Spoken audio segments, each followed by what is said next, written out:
أما بعد فأعوذ بالله من الشيطان الرجيم بسم الله الرحمن الرحيم والفجر وليال العشر والشفع والوتر والليل إذا يسر هل في ذلك قسم لذي حجر صدق الله العظيم. ہر اتوار کو حضرت شیخ صوفی شاہ فیروز عبداللہ محمود صاحب دعوت اعظم کی یہاں پر مجلس ہوتی، تو رمضان کی پہلی اتوار کو ہوئی تھی، اس کے بعد ترتیب کوئی ایسی بنی کہ جو تشریف نہیں لا سکے، تو کچھ آدھا گھنٹہ یا آدھے گھنٹے سے 5 منٹ اوپر حضرت کی اس مجلس کو آباد کرنے کے لیے دین کی بات سنائی جاتی ہے. قابلیت اور علم اور دانش اور فہم اس کا کوئی دعویٰ نہیں ہے، تو کوئی دعویٰ نہیں کرتا کہ میں کوئی قابلیت والا بیان آپ کو سناؤں گا، کوئی ایسا 2000 چیز آپ کو سناؤں گا. حضرت شیخ دامت برکات فرماتے ہیں کہ جو لوگ بیٹھے ہوتے ہیں ان کی برکت سے اللہ تعالیٰ مضامین عطا فرماتے ہیں. بیان کرنے والا یہ نہ سمجھے کہ میں اپنے علوم کچھ بیان کر رہا ہوں، جو سننے والے ہیں ان کی طلب کی وجہ سے اللہ تعالیٰ چیز عطا فرماتے ہیں. بیان میں کرنے والی باتیں اور بعض و نصیحت اور احادیث یہ سب اللہ تعالیٰ سامعین کی برکت سے عطا فرماتے ہیں. حضرت مجدد ملت حضرت مولانا اشرف علی تھانوی صاحب رحمۃ اللہ علیہ حضرت کے بیان کو لوگ بے مثل سمجھتے تھے کہ اس جیسا بیان اور کوئی نہیں ہو سکتا. تو ایک مرتبہ کسی نے پوچھا یا خود حضرت تھانوی رحمۃ اللہ علیہ کے ذہن میں خیال آیا، کسی نے پوچھا کہ حضرت اب کسی موضوع کو دیا جائے تو آپ اس موضوع پہ بیان کر لیں گے؟ الحمدللہ احادیث کا اتنا تکرار ہو چکا ہے، قرآن کا اتنا تکرار ہو چکا ہے کہ کسی بھی موضوع پر بات کی جائے تو میں کر سکتا ہوں. تو ایک راستے میں بات ہو رہی تھی، کیا راستے میں ٹرین کے اندر یہ خیال آیا تو حضرت تھانوی رحمۃ اللہ علیہ نے لکھا ہے کہ ایک جلسہ گاہ بنائی.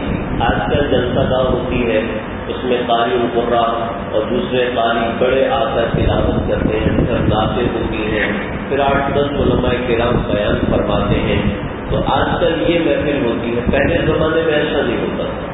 پہلے زمانے میں اسٹیج لگتا تھا اور مجمع اکٹھا ہوتا تھا اور صرف ایک عالم آتا تھا اور پوری رات وہی بیان کرتا تھا، یا 2 گھنٹے 3 گھنٹے 4 گھنٹے. حضرت تھانوی رحمۃ اللہ علیہ کا بیان ہوا تھا مولانا ظفر احمد عثمانی صاحب کے نکاح پر. تو جمعے سے پہلے بیان شروع ہوا، جو جمعے سے پہلے 1 گھنٹے کا بعد ہوتا ہے. تو جمعے کا وقت شروع ہوا تو فرمانے لگے کہ بیان ختم نہیں ہوا، نماز کے بعد دوبارہ بیان ہوگا. نماز کے بعد دوبارہ بیان شروع ہوئے اور بیان شروع ہوا عصر تک، اور عصر کے وقت فرمایا کہ بیان مکمل ہو گیا ہے، عصر کے بعد نکاح ہوگا. مولانا ظفر احمد عثمانی صاحب کے نکاح پر یہ کتنا لمبا طویل بیان ہوا. تو اس زمانے میں لوگوں کا شوق بھی ایسا تھا. آج کل تو آپ اگر 4 گھنٹے سے اوپر کریں تو لوگ کہتے ہیں یار پولیس صاحب آج پتہ نہیں کیا کھا گیا ہے، اس کو کوئی کام نہیں ہے، یہ شروع ہو گیا پتہ بھی نہیں ہو رہا، اس کا بٹن کو پتہ نہیں کہاں سے بند ہوتا ہے. تو آج یہ اوپر والے بھی یہ ہیں اور سامعین میں بھی طاقتیں کمزور ہیں بات سننے کے حوالے سے. تو جب تھانوی رحمۃ اللہ علیہ کے ذہن میں یہ بات آئی تو اسٹیج لگا. اسٹیج لگ کے حضرت تھانوی رحمۃ اللہ علیہ تشریف لائے، تعارف بیان کیا اور تشریف لائے. تو حضرت مجدد ملت حضرت مولانا اشرف علی تھانوی صاحب نے خطبہ مسنون پڑھا کہ نحمدہ ونستعینہ ونستغفرہ ونؤمن بہ ونتوکل علیہ. یہ جو خطبہ ہے عام طور پہ آپ علماء کرام سے سنتے ہیں، یہ خطبہ مسنون ہے. نبی کریم صلی اللہ علیہ وسلم بات سے پہلے یہی خطبہ بیان فرمایا کرتے تھے. تو یہ خطبہ پڑھا اور خطبے کے بعد آیت پڑھی اور آیت کی تشریح ترجمہ کیا ترجمے کے بعد جب تشریح کرنے لگے تو مضامین بند.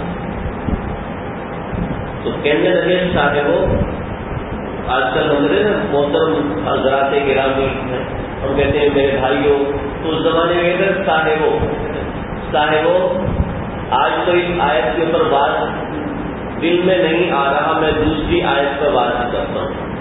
دوسری آیت پڑھی، ترجمہ کیا، اس آیت کے اوپر بھی رک گئے. پھر تیسری پڑھی، پھر کہنے لگے صاحبوں کوئی نیا بات نہیں آ رہا دل میں پرانا بات بھی سنا دیتا ہوں. تو پرانے بات کا پرانا خطبہ پڑھا اور پرانی آیت پڑھی، ترجمہ کیا تو آگے بند. بڑے پریشان ہوئے، پریشان ہو کے سر جھکایا، آنکھوں میں آنسو آ گئے، فرمانے لگے صاحبوں میں معذرت چاہتا ہوں، جو مجھے بلواتا تھا آج اس نے مجھے چپ کروا دیا ہے، لہٰذا بیان نہیں ہوگا. شاگردوں نے کہا حضرت وہ واقعہ سنا دیں، حضرت وہ چیز سنا دیں. کون سا واقعہ؟ تو واللہ العظیم بھول گیا حضرت، آپ ہی سے سنا مجھے یاد نہیں آیا. طالب علم نے بیان کر دیا تھا، میں سنانے میں قادر ہوں، مجھ سے نہیں سنایا جاتا. فرمایا کہ اللہ نے وہاں اصلاح فرما دی کہ بیان کوئی شخص خود نہیں کرتا، اللہ کرواتے ہیں، اور سامعین کی اللہ طلب کے اوپر بیان نکلواتے ہیں. ایک عالم دین بیان کر رہے تھے اور بیان کے اندر عجیب عجیب باتیں اور منطقی دلائل اور سب چیزیں سنا رہے تھے، تو اچانک بات بند ہو گیا اور زبان بالکل رک گئی. تو کہنے لگے کہ بھائی اس سے اوپر مجھ سے بیان نہیں ہو پا رہا، لہٰذا میں بیان اچانک سے بند کرتا ہوں. تو ایک دائیں طرف ایک بوڑھے آدمی بیٹھے تھے. مولوی صاحب آپ کیا سمجھ رہے تھے؟ آپ کے علوم کو اللہ چمکا رہے تھے؟ نہیں، اللہ کسی کی برکت سے مال بھیج رہے تھے. جب آپ نے دیکھا کہ آپ بیان کر رہے ہیں تو اللہ نے بیان کو روک دیا، اب کر کے دکھاؤ.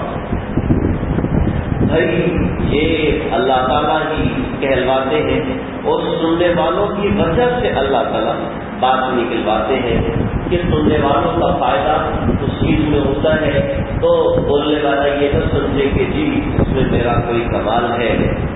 اللہ تعالیٰ نے یہ جو میں نے آیت پڑھی والفجر ولیال عشر، اللہ نے 10 راتوں کی قسم کھائی ہے.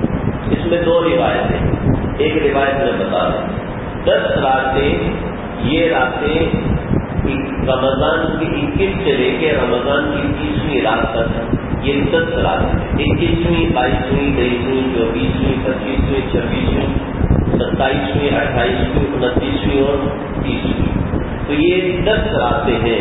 ان راتوں کی عظمت کی اللہ نے قسم کھائی ہے. تو بھئی یہ 10 راتیں اللہ نے ہماری عبادت کے لیے مخصوص کی ہیں.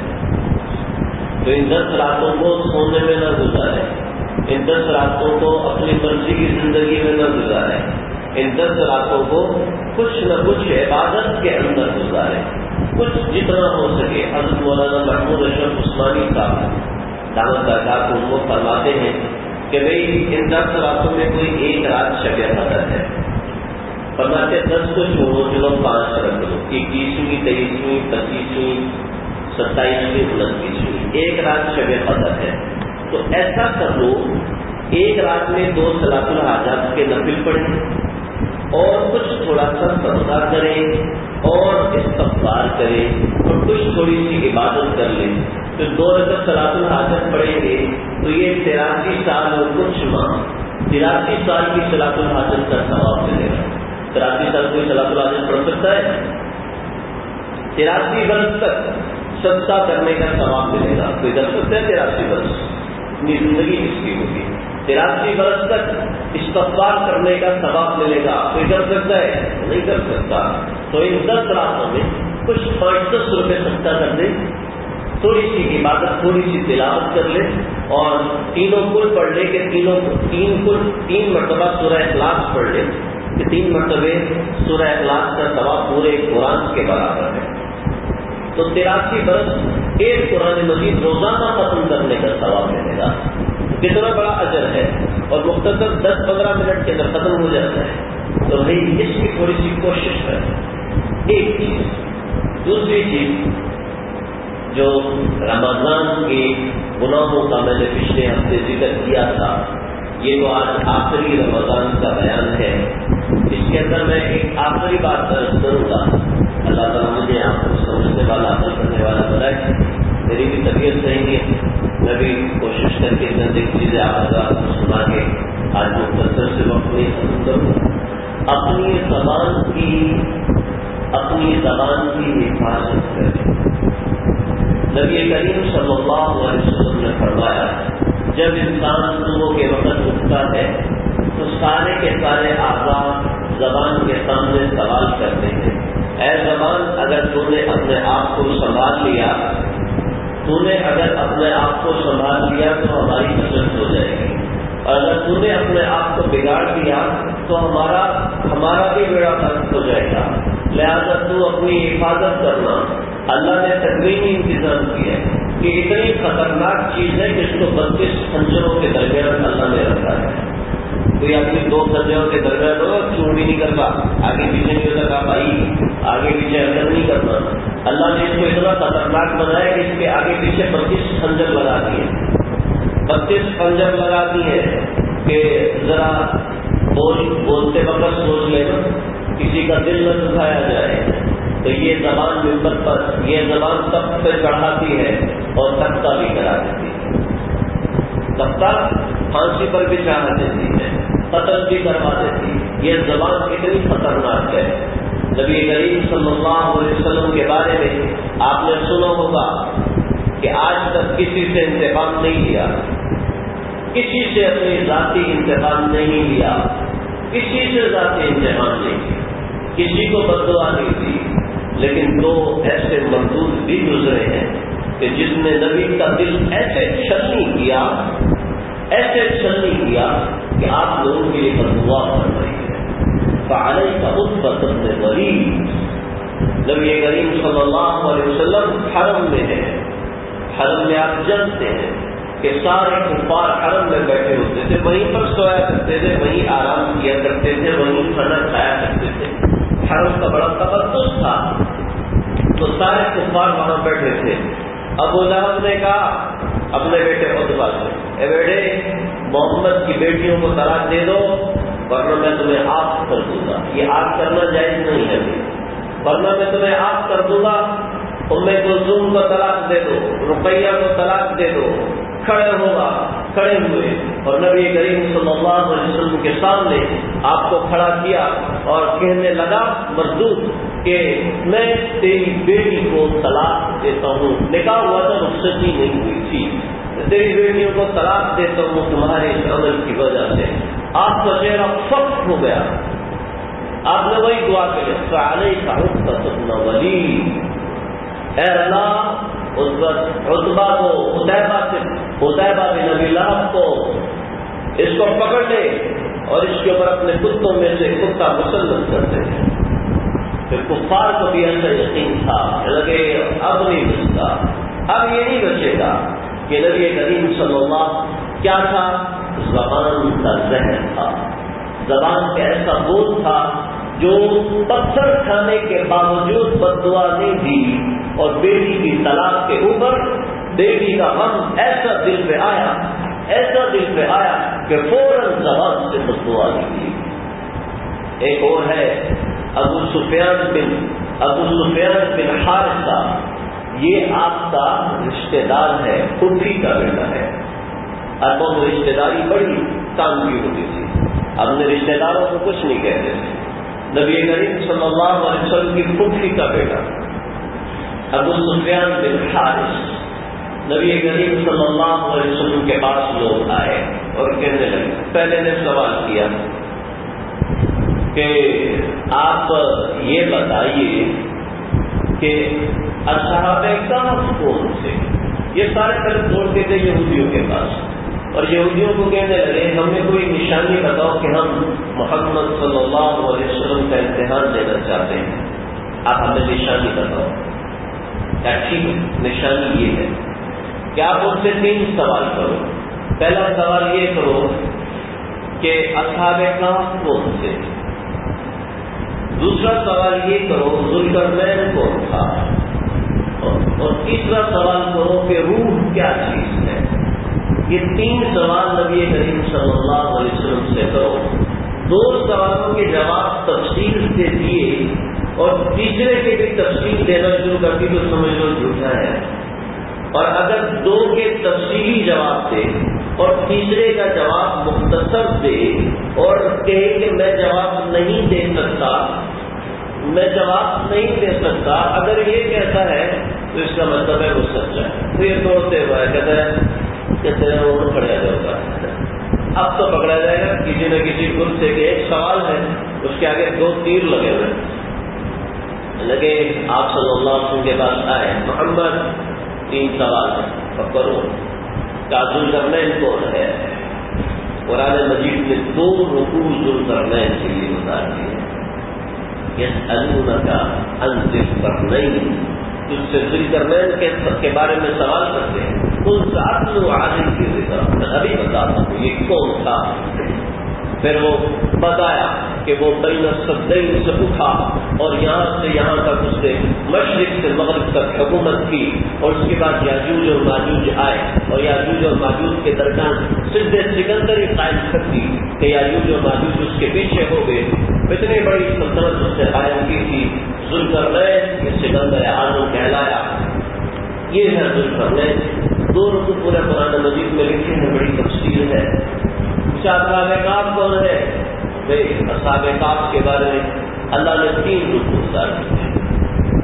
3 رکوع اصحاب کہف کے بارے میں اتار دیے کہ کچھ کہتے ہیں تو یہ 5 ہیں، کچھ کہتے ہیں یہ 6 ہیں، کچھ کہتے ہیں یہ 7 ہیں. تو اللہ تعالیٰ کو ان کے عدد کا معلوم ہے. کل کو باسط ذراعیہ بالوسیع، یہ 3 رکوع اللہ نے اصحاب کہف کے بارے میں اتار دیے. اور تیسرا سوال تھا روح کیا ہے؟ روح کیا ہے؟ جواب آیا یسألونک عن الروح، آپ سے پوچھتے ہیں کہ روح کیا ہے. کہہ دو کہ وما اوتیت من علم الا قلیلا قل الروح من امر ربی. کہہ دو کہ روح اللہ کا حکم ہے اور مجھے اس کے بارے میں علم نہیں دیا گیا. اب بڑے پریشان ہوئے. کیا کہتے ہیں ایسا کرو، کچھ اور سوال بھی ہے. جی کرو سوال. ایسا کر دو مدینہ کے سارے پہاڑ ختم ہو جائیں، یہاں تک آباد کر دیں. تو بالکل یہ کوئی سوال ہے؟ مدینہ کے سارے پہاڑ ختم ہو جائیں اور یہاں پہ کھجوریں لگ جائیں. مکہ کے سارے پہاڑ ختم ہو جائیں اور یہاں پہ باغات لگ جائیں. یہ کیسے ہو سکتا ہے؟ سارا چٹین میدان ختم ہو کے میدانی زمین بن جائے اور اس میں سے بورنگ کر کے پانی نکالا جائے. یہ ہو جائے. یہ کوئی سوال ہے؟ تو پاگلوں والا سوال ہے. تو میں سو لیکن آپ کے نظر ہوں. ڈاکٹر صاحب کہیں گے اچھا میں ایسی دوائی دیتا ہوں کہ سونے کے بعد کھانا اٹھنے سے پہلے کھانا. ڈاکٹر صاحب میں نہاتا ہوں تو گیلا ہو جاتا ہوں، تو پانی کے بغیر نہا لے گا. ایک صاحب نے اپنے گھر میں 3 سوئمنگ پول بنائے ہیں. بھائی 3 کیوں بنائے؟ یہ جو ہے نا یہ ٹھنڈے پانی کا ہے، اس میں ٹھنڈا پانی آیا کرے گا. اس میں مشینیں لگی ہیں جو پانی کو ٹھنڈا کرتی ہیں. دوسرا کئی گرم پانی ہے، کبھی گرم پانی میں نہانے کا دل کرتا ہے. تیسرا کہتے ہیں یہ خالی رکھا ہوا ہے، کبھی نہانے کا دل نہیں کرتا تو بندہ اتنے چلانے لگا دیتے ہیں. تو کبھی نہانے کا جی میں نہاتا ہوں تو گیلا ہو جاتا ہے. جی آپ پانی کے بغیر نہا لیا کریں. آنکھیں بند، جب نیند آتی ہے تو آنکھیں بند ہو جاتی ہیں، آپ آنکھیں کھول کے سو جائے کریں. یہی اس کا علاج ہے، اس کے علاوہ کوئی نہیں. تو یہ کیا سوال ہو کہ زمین کو بدل دو؟ یہ کوئی سوال تو کسی چیز کے بارے میں ہوتا ہے. اس کا حکم کیا ہے؟ اس کو سوال کہتے ہیں. امام ابو یوسف رحمۃ اللہ علیہ نے ایک طالب علم سے کہا کہ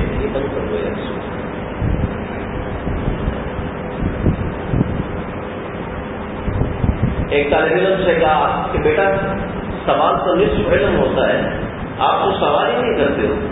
دوسرے طلبا سوال کرتے ہیں، آپ سوال کیا کرو. کیا ٹھیک ہے میں کل سے سوال کیا کروں. ٹھیک. کہنے لگے کہ جناب روزہ جو ہے صبح صادق پہ رکھا جاتا ہے اور جب سورج غروب ہوتا ہے تو اس وقت روزہ بند ہوتا ہے. لگتا ہے جی ایک سوال ہے، سوال کو پھر کو سب سے سوال آیا تم سوال کرو. تو جی اگر سورج غروب ہی نہ ہو تو پھر کیا کریں؟ کہتے بیٹا تو چپ رہا تیرا چپ رہنا زیادہ اچھا ہے. تو سوال تو ایسا ہوتا ہے نا کہ جس کے اندر کسی چیز کے بارے میں پوچھا جائے. ٹھیک ہے. تو ابھی ایک صاحب آیا تھا اللہ شاہ بخاری کے پاس, حضرت گرمی کا روزہ ہے, کوئی ایسی چیز بتائے جو میں خوب کھاؤں اور میرا روزہ بھی نہ ٹوٹے. کہنے لگے کہ بیٹا ایک چیز ہے بہت ہی زبردست ہے, تھوڑی سی کھائے گا تیرا جی بھی بھر جائے گا, تو کہے گا میں نے اور نہیں کھانی, اور آرام سے تیرا پیٹ بھی بھر جائے گا. جو بہت سی چیز ہے. تو صبح صبح میرے پاس آ جائے کرو, ذرا موٹے والے چھتر لایا کرو, پڑھائی کروں گا, مار کھانے سے روزہ نہیں ٹوٹتا. کوئی ایسی چیز بتا جس کے کھانے سے روزہ نہیں ٹوٹے گا, تو پھر مار کھانے سے روزہ نہیں ٹوٹتا. تو سوال ایسا نہیں ہوتا جو کفار مکہ نے الٹی بھی. آپ سوال کر رہے ہیں جناب اس پہاڑوں کو ختم کریں, یہاں سے سبزہ ہوا ہے. آپ نے فرمایا یہ سوال وہ سوال سے جن کا اللہ نے جواب دے دیا, یہ سوال نہیں. تو اتنے الٹے سیدھے سوال کر کے کہ ہم جب چلیں تو یہ پہاڑ سونے کے بن جائے اور ہمارے پیچھے آیا کریں. ٹھیک ہے. جان بوجھ کے ایسے سوال کیے کہ جس سے سامنے والا جو ہے وہ اپنے منہ بند ہو جائے, یعنی کہ ایسا اس کا جواب نہ بن سکے. تو آپ صلی اللہ علیہ وسلم نے فرمایا کہ ہاں اب تم نے جہالت کی باتیں شروع کر دی, اب میرا جواب دینے کا مقصد نہیں ہے. وہاں سے ہٹنے لگے تو یہ آیا ابو سفیان بن حارث, آپ کی پھوپھی کا بیٹا. آپ نے فرمایا, کہنے لگا کہ آپ کے سامنے آپ کی قوم نے کتنے زبردست سوال کیے, اس میں ساری قوم کی بھلائی تھی کہ پہاڑوں کو ختم کر کے باغات لگا دو اور ریت کو ختم کر کے میدانی زمین بن جائے اور زمین میں پانی آ جائے.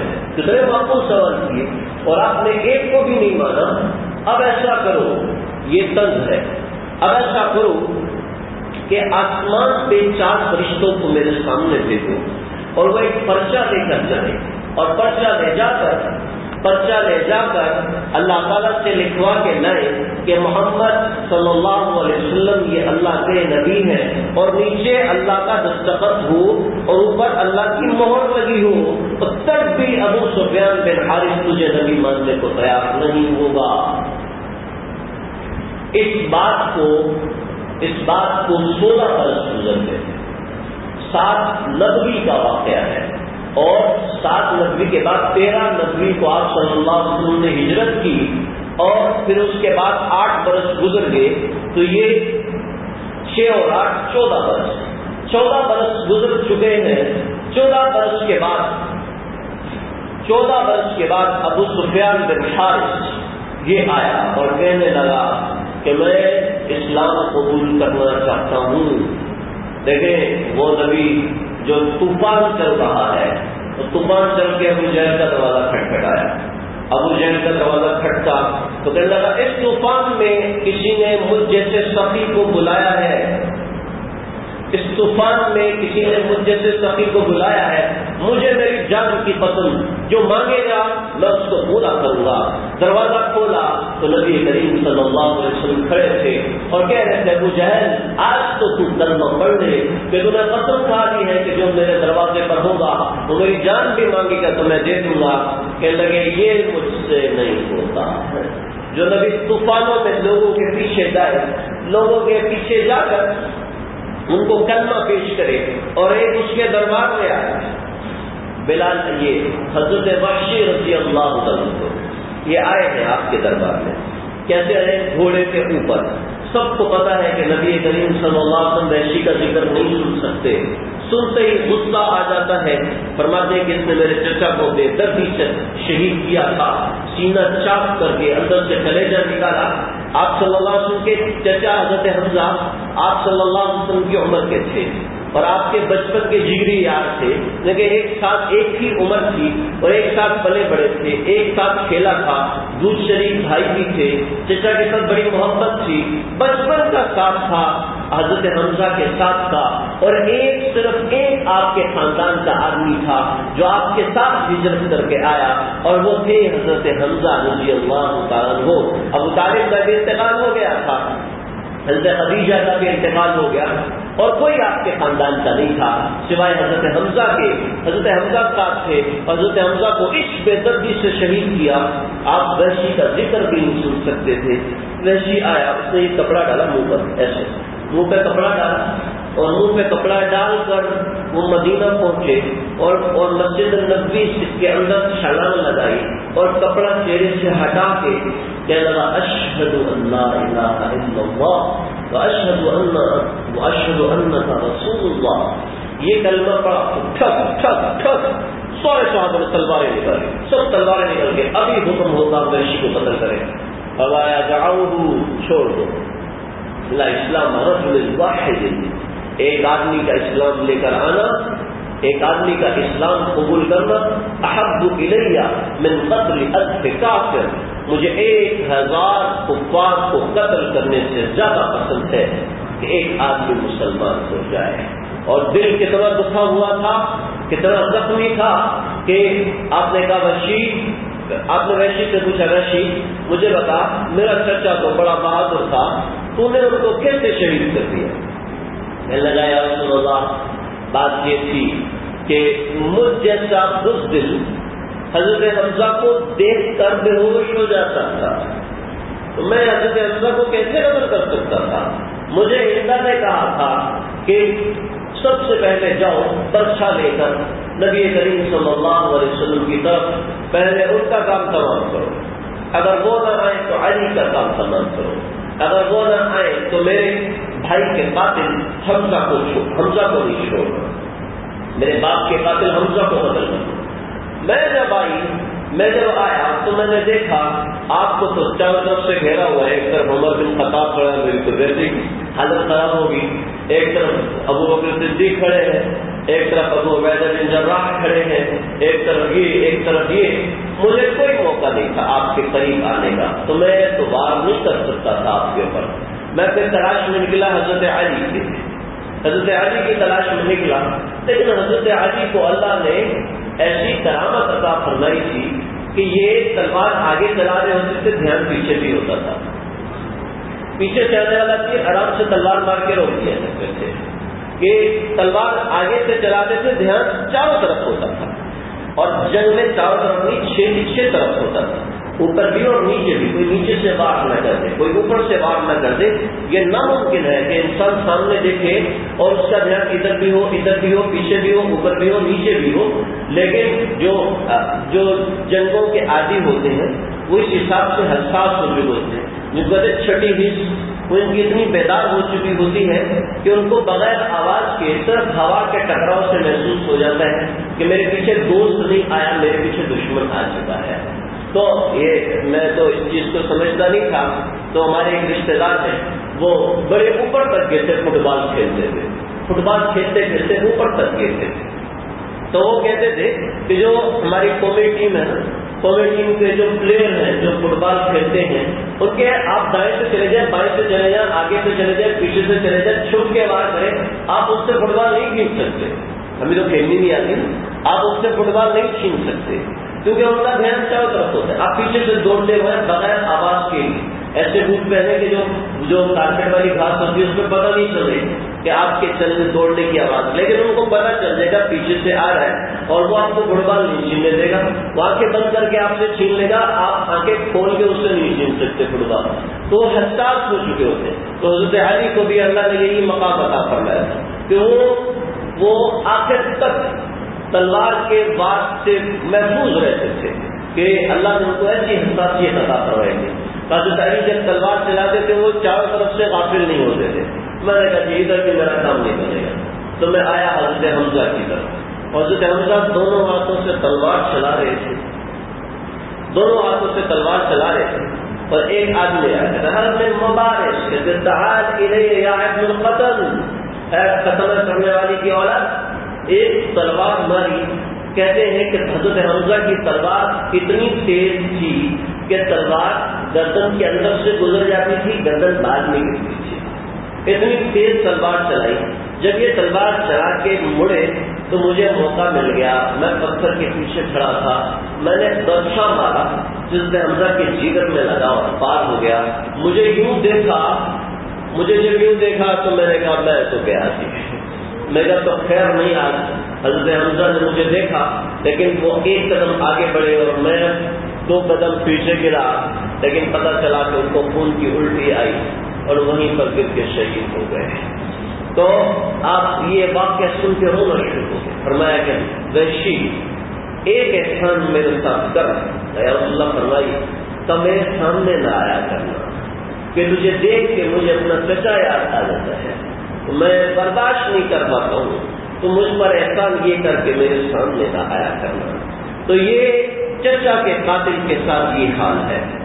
طائف والوں کا تو قصہ آپ نے سنا ہوگا نا، کتنے پتھر مارے، جیسے عائشہ نے پوچھا یا رسول اللہ آپ کو سب سے زیادہ تکلیف کہاں ہوئی؟ فرمایا کہ طائف میں، کہ انہوں نے مجھے بہت پتھر مارے تھے، سب سے زیادہ تکلیف مجھے طائف میں ہوئی تھی۔ لیکن جب طائف والوں نے اسلام قبول کیا تو 21 دن تک وہ طائف کا وفد رہا، روزانہ آپ ان کے ساتھ جا کے کھانا کھایا کرتے تھے، ان کی دلجوئی کے لیے ان کے ساتھ دسترخوان پہ بیٹھا کرتے تھے۔ ایک دن تاخیر ہوگی تو معذرت کی کہ میں معافی چاہتا ہوں کہ میں نے تلاوت کچھ رہ گئی تھی، میں وہ نہیں کر سکا تھا، لہذا میں تلاوت میں لگ گیا تھا تو تاخیر ہو گئی، اور تاخیر کی وجہ سے آپ کو کھانے میں تاخیر ہوئی تو اس کی آپ صلی اللہ علیہ وسلم نے معذرت کی۔ یہ ہے غیر جنہوں نے پتھر ماری، جنہوں نے صدمہ اعظم دی۔ دوسری طرف ہے پھپھی کا بیٹا، وہ آیا کہ میں نے کلمہ پڑھنا ہے، فرمایا تباہ ہو جاؤ، مجھے تیرے کلمے کی کوئی ضرورت نہیں ہے۔ یہ نبی کہہ رہے ہیں جو یہ کہتا تھا کہ لا اسلام رجل واحد، لا اسلام رجل واحد احب الی من قتل 1000 کافر، ایک آدمی کا اسلام قبول کرنا 1000 کافروں سے بڑھ کر قتل کرنے سے بڑھ کر ہے مجھے۔ وہی نبی کہہ رہا ہے کہ مجھے تیرے کلمے کی کوئی ضرورت نہیں، دفع ہو جاؤ میرے دربار سے، میرے نظر میں آنے کی ضرورت نہیں ہے۔ وہ کلمات آپ کو آج تک یاد تھے، وہ دل پہ لگا زخم، جراحات السنان لحل کیا ولا یلزم ما جرح اللسان، کہ تیروں کے اور نیزوں کے لگے ہوئے زخم یہ تو ختم ہو جاتے ہیں، لیکن ولا یلزم ما جرح اللسان، لیکن جو زبان سے زخم لگتا ہے وہ کبھی بھی ختم نہیں ہوتا، وہ دل میں ہمیشہ تازہ رہتا ہے۔ فرمایا دفع ہو جاؤ، نکل جاؤ، لیلکما، نکل جاؤ یہاں سے، مجھے تمہارے اسلام کی کوئی ضرورت نہیں۔ کہنے لگا اگر آپ نے ہمارا اسلام قبول نہ کیا ہم اپنے بچوں بیویوں کو لے کر صحراؤں میں نکل جائیں گے اور وہاں آسمان کے نیچے پڑے رہیں گے اور پیاس سے بلک بلک کے مر جائیں گے، گردیں ہمارا گوشت نوچیں گی، ساری ذمہ داری آپ کی ہوگی۔ فرمایا جاؤ، جہاں جاتے ہو جاؤ، جہاں خون کرنا ہے کرو، جہاں قتل ہونا ہے ہو جاؤ، مجھے تمہارے اسلام کی کوئی ضرورت نہیں ہے۔ زبان کا لگایا ہوا زخم انبیاء کو بھی زخمی کر دیتا ہے۔ ہم اور آپ تو عام انسان ہیں، ہم آپ تو عام انسان ہیں کہ بہو اپنی استاد کو کہتی ہے کہ اما تو آتا کیا ہے، تو آج کے زمانے کی تھوڑی ہے۔ ایک بابا جی کہتے ہیں بیٹا ہم جب جوان تھے ہم 10 روپے لے کے جاتے تھے، 10 روپے میں 10 کلو چاول بھی لاتے تھے، 10 کلو گندم بھی لاتے تھے، پھر فروٹ بھی لے کر آتے تھے، سبزیاں بھی لے کر آتے تھے، پھر بھی 5-6 روپے بچ جاتے تھے۔ تو ایک بچہ کہتا ہے دادا آج آپ یہ سب کچھ نہیں کر سکتے کیونکہ آج کل لوگوں نے کیمرے لگا دیے، آپ کی چکر بازی کا زمانہ ختم ہو گیا۔ تو آج کل کی بہوؤں کو کیا پتا کہ ساس سے کیسے بات کرنی ہے، ساس کا کتنا بڑا مرتبہ ہے، ماں کا کتنا بڑا مرتبہ ہے، باپ کا کتنا بڑا مرتبہ ہے۔ وہ زبان سے کہہ کے چلے جاتے ہیں اور دکھی ماں باپ ہوتے رہتے ہیں۔ اس کو کیا پتا میں اس کے آنکھوں کے پیچھے کتنا ذلیل ہوا ہوں، میں اس کے رونے کے پیچھے کتنا ذلیل ہوں۔ یہ 2 دفعہ روتا تھا، ہم پوری رات جاگتے تھے، اور میں اس کے چند آنکھوں کے قطروں کو بچانے کے لیے کہاں کہاں مارا پھرتا تھا۔ اور یہ کہتا ہے ابا تجھے کیا پتا ہے، ابا تو کیا جانتا ہے، ابا اما تمہیں کیا پتا مجھے کیا ضرورت ہے۔ اما آپ کو کیا پتا کہ ہماری کیا اقدار اور کیا ویلیوز ہیں؟ آپ کو تو صرف غصہ کرنا آتا ہے، آپ کو تو صرف جھڑکنا آتا ہے کہ سنو میرے بھائیوں، لیلۃ القدر خیر من الف شہر، لیلۃ القدر کی تعریف بس اتنی ہے کہ اور کوئی چیز ایسی نہیں ہے کہ خاص طور پر سوائے نبی کریم صلی اللہ علیہ وسلم کی ذات کے علاوہ کوئی چیز ایسی نہیں ہے کہ جس کے لیے اللہ نے خاص طور پہ پوری صورت اتاری، صرف حضرت یوسف کے لیے پوری صورت اتاری، لیکن آخری رکوع میں دوسری نصیحتیں کی ہیں تو وہ صورت صرف حضرت یوسف کے ساتھ خاص نہ رہی، لیکن یہ رات ایسی ہے کہ رات کا زمانہ ایسا ہے اللہ نے پوری صورت اتاری۔ انا انزلناہ فی لیلۃ القدر وما ادراک ما لیلۃ القدر لیلۃ القدر خیر من الف شہر۔ اس میں کیا ہوتا ہے؟ تنزل الملائکۃ والروح فیہا باذن ربہم من کل امر، پھر تب تک ہوتا ہے سلام ہی حتی مطلع الفجر، فجر تک یہ معاملہ چلتا رہتا ہے۔ تو اس رات کے لیے اللہ نے پوری کی پوری صورت اتار دی، کتنی بابرکت رات ہے، لیکن ماں باپ کو جھڑکنے والا اس رات میں بھی معاف نہیں کیا جاتا ہے۔ وَلَا تَقُلْ لَهُمَا أُفٍّ، اللہ تعالیٰ کہہ رہے ہیں، اللہ نے اپنا وَقَضَىٰ، اللہ کہہ رہے فیصلہ کرو، کیا فیصلہ کرو؟ وَقَضَىٰ رَبُّكَ، تیرا پروردگار فیصلہ کر رہا ہے، اللہ تعبدوا الا اياه، بس اس کی عبادت کرو، ایک جملہ، ٹھیک ہے؟ آگے جملے کے وبالوالدین احسانا اما يبلغن عندك الكبر احدهما او كلاهما فلا تقل لهما اف ولا تنهرهما وقل لهما قولا كريما واخفض لهما جناح الذل من الرحمة وقل رب ارحمهما كما ربياني صغيرا ربكم اعلم بما في نفوسكم۔ یہ اللہ نے 10 آیتیں، 10 چیزیں ماں باپ کے لیے اتاری، ایک حکم اپنے لیے اتارا۔ جن کے چلے گئے ہیں وہ اصال ثواب کریں، جن کے چلے گئے ہیں وہ ان کو پڑھ پڑھ کے بخشیں۔ کیا طریقہ ہے؟ ہمیں تو بھول جاتا ہے، متعین کر دیں کہ میں روزانہ جو تسبیح کرتا ہوں، ایک تسبیح اماں کی، ایک تسبیح ابا کی، متعین کر دیں، اور اللہ تعالیٰ خود ہی تقسیم کرتے رہیں گے، اللہ خود ہی دیتے رہیں گے، ایک آدھا پارا اماں کا، آدھا پارا ابا کا، اس طرح تخصیص کرتے ہیں۔ جو زندہ والدین ہیں ان کو بھی اصال ثواب کر سکتے ہیں۔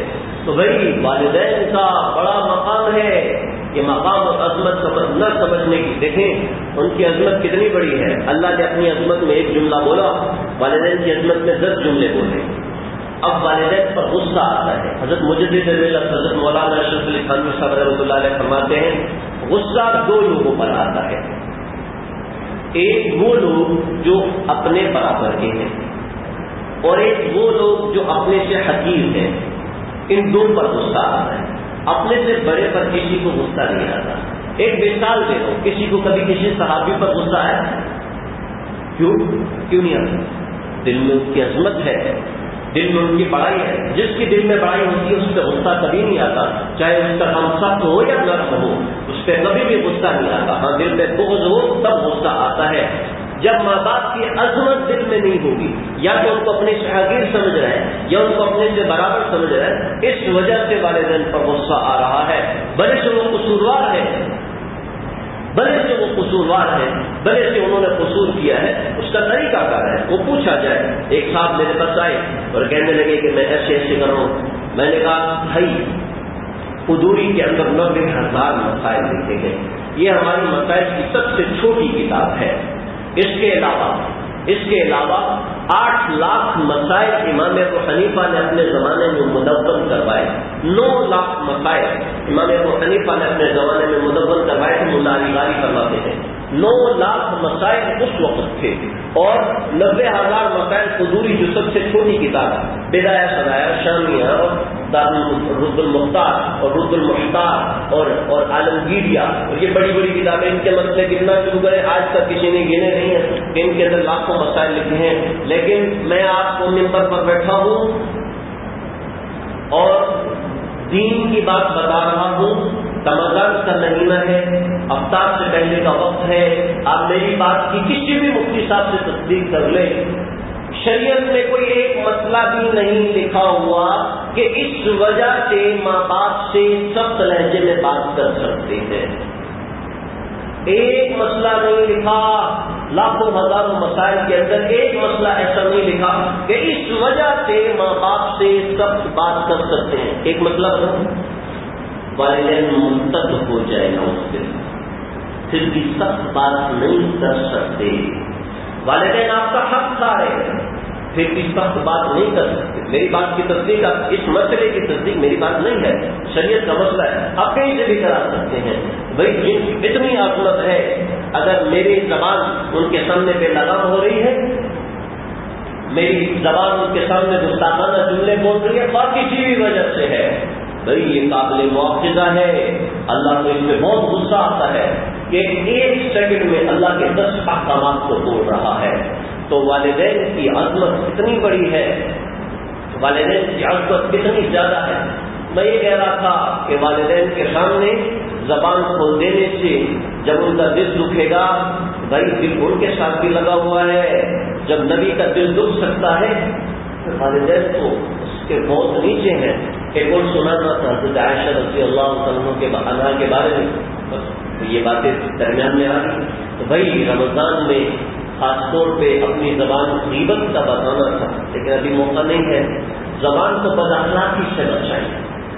غصے کا سب سے بڑا علاج یہ ہے کہ آپ کی زبان بند ہو جائے، منہ بند کر دیں، منہ بند کر دیں. یہ غصے کا سب سے بڑا علاج ہے. آپ یہ دم کریں وہ دم، بس زبان بند کر دیں. یہ غصے کا سب سے بڑا علاج ہے.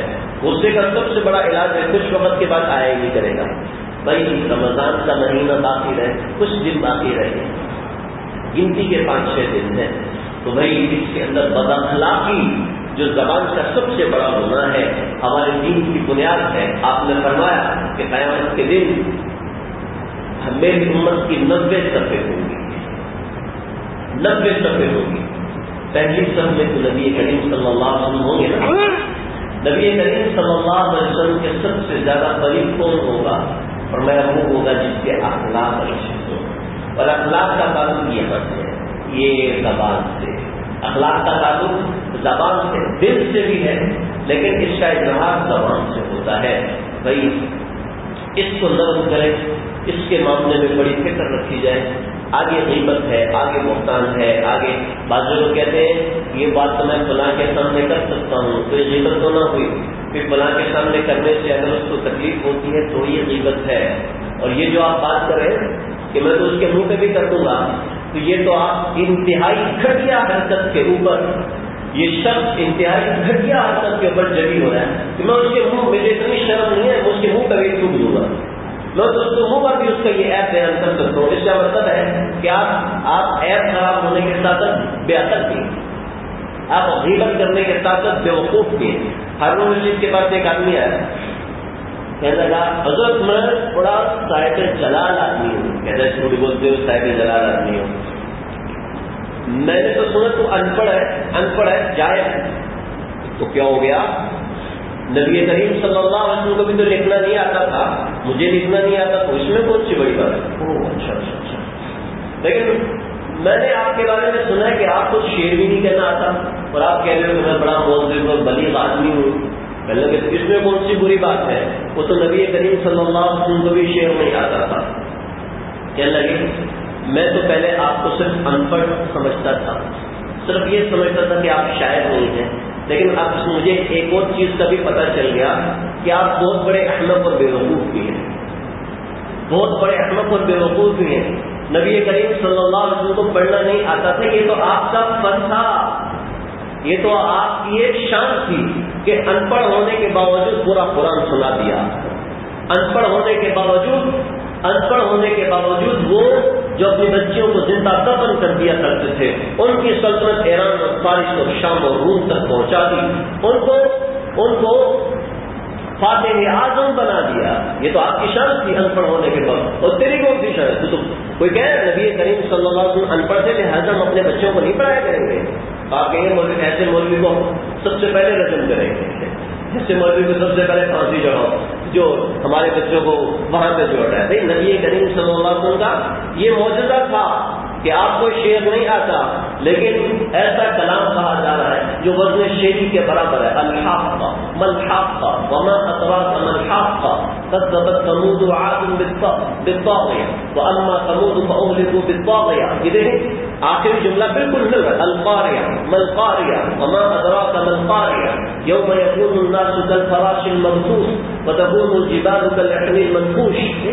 ایک جملہ رزم ساتھ ملا ہوا ہے، ساتھ ملا ہوا ہے. ایک آدمی نے قرآن کے مقابلے میں ٹکر میں کلام لکھا، 6 مہینے کے اندر کلام لکھا اور نکلا باہر سے لکھا ہوا تھا انا اعطیناک الکوثر فصل لربک وانحر ان شانئک هو الابتر. یہ کلام سنا تو وہیں تک پھاڑ دیا تھا، اس کلام کا مقابلہ نہیں ہو سکتا. بھائی نبی کریم صلی اللہ علیہ وسلم کے ساتھ خود کو نہ جوڑے، جو اپنے اعمال ہیں اس کو لگائے، اس کے اندر اپنے آپ کو دیکھیں، رہنمائی حاصل کریں. محض اپنی عقل پہ چلیں گے تو ایسے ہی کام کریں گے، محض اپنی عقل کے اوپر چلیں گے تو ایسے کام ہوگا جیسے ہارون رشید کے سامنے جو نے کیا تھا. بھائی اپنے اعمال کی فکر کریں، اپنے اخلاق کی فکر کریں، اپنی زبان کی فکر کریں. کہ یہ احمق اور بیوقوف کہتے ہیں میں دوسروں کے سامنے بھی، بھائی میں معذرت کے ساتھ یہ جملے مجھے کہنا اچھا نہیں لگتا، لیکن ایک بات سمجھانے کے لیے کہ ہم کہتے ہیں ہم تو اس کے منہ کے سامنے بھی بول دیں گے، تو اس کے منہ کے سامنے بولنا یہ 2 گناہ ہے. ایک تو غیبت کا گناہ ہے اور ایک اس کے ساتھ بدتمیزی اور بداخلاقی کا بھی گناہ ہے. اور سب گناہوں میں سب سے بھاری گناہ بداخلاقی کا ہے. یہ اس نے ابو سفیان بن حرب نے کیا کیا تھا؟ بد اخلاقی ہی تو کی تھی کہ آپ نے فرمایا کہ مجھے تیرے اسلام قبول نہیں ہے. اللہ بھائی مجھے آپ کو سب کو سمجھنے والا عمل کرنے والا بنائے. وآخر دعوانا الحمدللہ رب العالمین. اللهم ربنا تقبل منا انك انت السميع العليم وتب علينا انك انت التواب الرحيم. اغفر علينا وانصرنا على القوم الكافرين. اے اللہ ہمارے اللہ ہمارے فرما دیجیے، مسجد میں جمع ہونے کو قبول فرما دیجیے، اعتماد والوں کے اعتماد کو قبول فرما دیجیے. اے اللہ جو باتیں تھی نہ نہیں کرنی چاہیے جو کہنا چاہیے تھا نہیں کہا وہ فرما دیجیے. اللہ یہ بات ہے میرے مسلم جو اتار دیجیے، اس میں ہم سب کو سچا محمدی زندگی نصیب عطا فرمائیے. نبی کریم صلی اللہ علیہ وسلم کے ایک عمل کو جان کے ساتھ کرنے کی کوشش کرنا فرمائیے. ہم نے اس دل میں بھی جو گناہ کیے ہیں اپنے ان گناہوں کی وجہ سے جان ہوئی ہے، لیکن اے اللہ آپ نے یہ شاید ایسا بنایا ہے جو جہنم سے آزادی کا شکل ہے. اے اللہ مسجد حفصہ میں جتنے مرد اور خواتین حاضر تھے اے اللہ حاضر کیجیے کہ آپ نے ان کو جہنم سے بری کر دیا، آپ نے ان کو جہنم سے ہمیشہ کے لیے بری کر دیا. اے اللہ ہمیں جہنم سے ہمیشہ کے لیے بری فرما دیجیے. جیسے حضرت عثمان رضی اللہ تعالیٰ عنہ نبی کریم صلی اللہ علیہ وسلم نے فرمایا تھا عثمان تیرا جنتی ہونا پکا ہے، تو جیسا بھی عمل کرے. اے اللہ ہمارے بارے میں تو یہ ہونا ناممکن ہے، نہ ہم اس کا مطالبہ کرتے ہیں، لیکن آپ اپنے پاس جو رجسٹر خاص ہے اس میں ہم سب کا بخشا بچایا ہونا دیجیے. ہمیں ایسے اعمال سے بچائیے جو ہمیں آپ سے دور کرنے والے ہو. ہمیں ایسے اعمال سے کو کرنے کی کوشش کیجیے جو آپ سے قریب کرنے والے ہو، آپ کے نبی کا قول پتا کروانے والے ہو، آپ سے تعلق کو مضبوط کرنے والے ہو. اللہ کوئی ایسا عمل نہیں ہے جو ہمارے اعمال میں ہمیں نظر آئے، لیکن آپ نے کہا ہے کہ ہمارے منہ کی بدبو مجھے مجھ سے زیادہ پسند ہے. اے اللہ جس بدبو کو آپ پسند کر رہے ہیں اس سے نکلنے والے کلمات تو آپ کے نام کے ہیں جو بڑے ہی پاکیزہ اور مختصر ہیں. وہ دعائیں تو آپ کو بڑی پسند ہیں جو انتظاری کے ساتھ مانگی ہیں. وہ ہمیں انتظاری نہیں آتی نہ ہمیں انتظاری ہوتے ہیں، لیکن اللہ ایک شکل ظاہری بنا کرتے ہیں وہ ہم نے بنائی ہے. اے اللہ ہم سب کو بخش دیجیے، سب کو معاف فرما دیجیے. ایک حدیث میں آتا ہے کہ گناہ کرنے والا اس کا نام اس رجسٹر میں لکھ دیا جاتا ہے جو ناکام اٹھائے وہ حاضروں کا رجسٹر ہے، پھر اس سے مٹایا نہیں جاتا. لیکن اللہ دوسری طرف آپ کا وہ رجسٹر بھی ہے کہ جس کے اندر کامیاب لوگوں کا نام لکھا جاتا ہے وہ کچھ بھی کر لیں لیکن آپ ان کا نام نہیں مٹاتے ہیں، اور آپ سے دور جانا چاہیں آپ ان کو جذب کر لیتے ہیں۔ اے اللہ آپ اس وقت دعاؤں کو قبول کرتے ہیں، بچیاں ہماری دعاؤں پر آمین کہہ رہے، بچے ہماری دعاؤں پر آمین کہہ رہے، بچے جس کے معصوم ہیں وہ آمین کہہ رہے، بوڑھے جو لبے داڑھیوں والے ہیں وہ آمین کہہ رہے، آپ کے بھیجے ہوئے مقرر فرشتے وہ ان دعاؤں پہ آمین کہہ رہے ہیں۔ آپ خود ان دعاؤں کو سننے کے لیے پہلے آسمان پر تشریف لائے ہوئے تو وہ تم کے ساتھ وہ آپ کے گھر پر موجود ہیں۔ آپ ہماری دعاؤں کو سن لیجیے، ہمارا نام ایسے رجسٹر میں شمار کر دیجیے جس کے بارے میں آپ نے فرمایا لا اشفاق جدید ہوں کہ جس میں نام لکھوانے کے بعد میں کسی کو بھی منتخب نہیں بناتا کہ اللہ ہمارا نام اس رجسٹر میں ڈال دیجیے۔ وہ ہمیں اس قابل نہیں، وہ ہم اس قابل نہیں، نہ ہمارے روزے اس قابل ہیں، نہ ہماری نمازیں اس قابل ہیں، نہ ہماری دعائیں اس قابل ہیں۔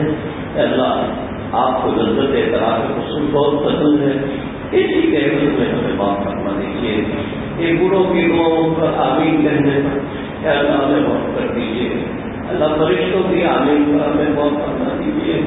اللہ تو جانتا ہے ہمارے نام اعمال کے اندر کیا دل بھرا ہوا ہے، لیکن آپ ہی نے کہا ہے اللہ نے کہا ہے کہ بدل اللہ صحیح ہے آپ نیکیوں سے بدلی کر سکتے ہیں ہماری برائیوں کو، قیامت کے دن پہ آپ نیکیوں سے برائی کو بدلی کروا دیتے ہیں۔ اللہ آج ہمارے رب سے فیصلہ فرما لیجیے، ہمیں شقی اور بدبخت ہونے سے بچا لیجیے، ہمارے اعمال کو نہ دیکھیے، ہمارے ٹوٹے پھوٹے روزوں کو نہ دیکھیے، ہماری ریاستانی ملک کی تراویحوں کو نہ دیکھیے، ہماری عورتوں کے چکر اور مسلموں پہ کھڑا ہونا اللہ یہ اس قابل نہیں ہے کہ آپ کے دربار میں پیش کیا جائے، اس قابل نہیں ہے کہ یہ بات آپ کے دربار میں پیش کیا جائے۔ مجھے پتا ہے لیکن آپ اپنے نام کی نسبت لگا کے اس کو کروڑوں گنا مضبوط فرما دیجیے، ہمارے دعاؤں کو قبول فرمائیے، ہمارے روزوں کو قبول فرمائیے، ہمارے یہ آپ کے گھر میں مہمان آئے ہوئے اعتماد والے اللہ ان کے اعتماد کو قبول فرمائیے، ان کے اٹھے ہوئے ہاتھوں کو ترنت فرمائیے۔ ہم کہتے بھی ہیں کہ آپ کے مہمان ہیں، آپ کے مہمانوں کی بات کو تو آپ رد نہیں کریں گے، اللہ ان کی بات سن کر اللہ ہم سب کو صرف فرما لیجیے۔ ربنا تقبل منا انك انت السميع العليم وتب علينا انك انت التواب الرحيم صلى الله تعالى على نبينا محمد وآله وأصحابه أجمعين۔